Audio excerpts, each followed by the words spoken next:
everyone. Thanks for tuning to Sin's Workshop. I hope you're all having a wonderful day. So, today we're going to be reviewing Half Sick of Shadows by Lauren Sebastian, the author for the Ash Princess trilogy. So, I read the Ash Princess trilogy. Absolutely loved it.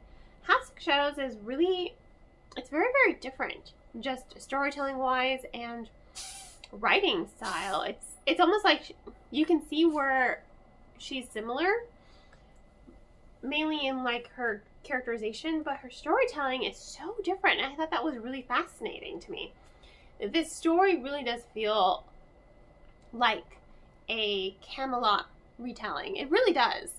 And you're following Elaine Charlotte. You know, she's prophetic. You know, she sees the future. And she's also wife of Lancelot. And it's just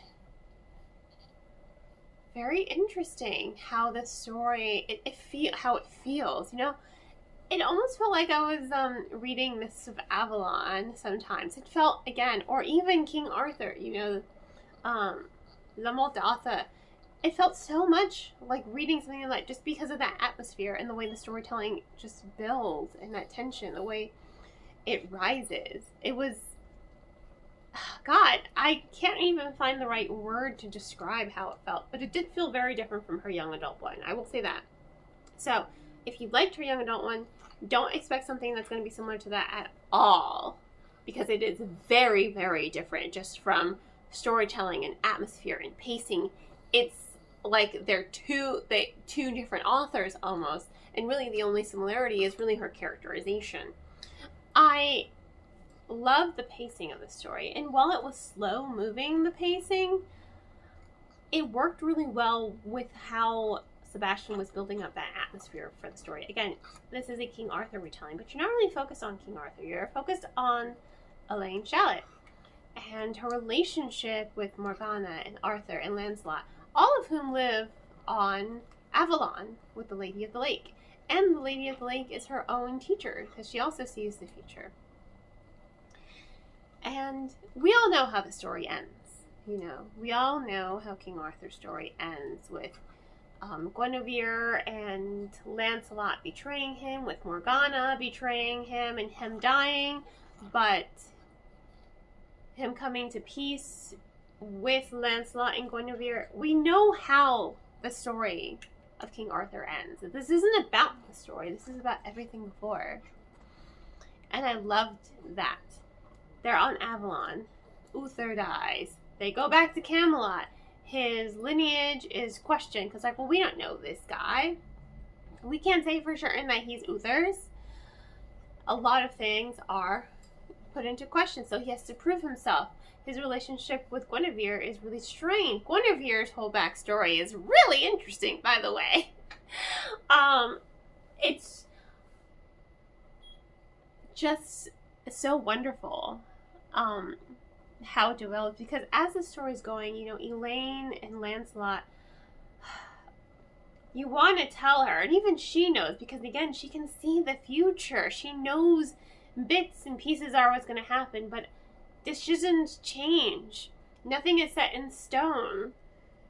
So she knows things aren't set in stone, but seeing like Lancelot and Guinevere together, it makes her not really be in a relationship with Lancelot, but then she does end up with Lancelot, and just, it's so heart-wrenching and gut-wrenching, because she's really just fighting. She wants to tell everyone what she sees in the future, and she has to fight herself, because it's like, no, I can't tell them what's going to be in the future, because if I tell them, then they might make that future happen, and there's still a chance that I can unravel it, because this future's changing all the time. And it's just emotional. It's so emotional. And you feel so bad for her, especially because you can tell Lancelot loves her. He does love her. And you can tell Guinevere and Arthur love each other. And you can tell that Morgana loves her half-brother Arthur. So you're just like, my God. Whenever you see the glimpses of the future, you're like, what the hell happened to lead to that? But again, we don't even know what really happens to lead to that, because it's about the past. The story is about the past. The story is about the relationships and who these characters are. It's not about, you know, King Arthur. It's about these cast of characters before they gained notoriety upon his death. And I just loved the way that I was able to really connect to these characters and feel to them. And I love the feel of the story and how it felt very medieval and how it felt very much like a King Arthur story.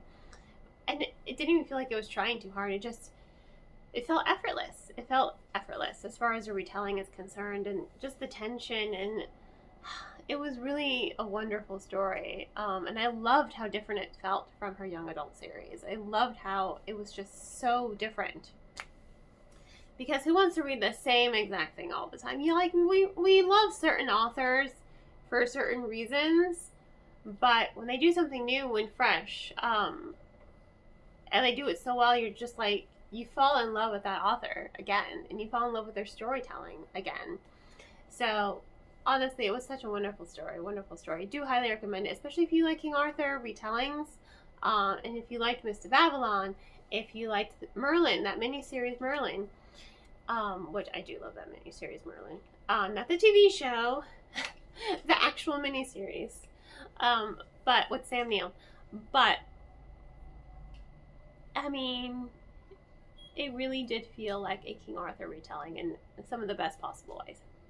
So, in that case, I will of course include information on the book on where you can get it in the description below. Please don't forget to like, subscribe, and share with all your book loving friends. I hope you all have a wonderful rest of your day, and as always, happy reading.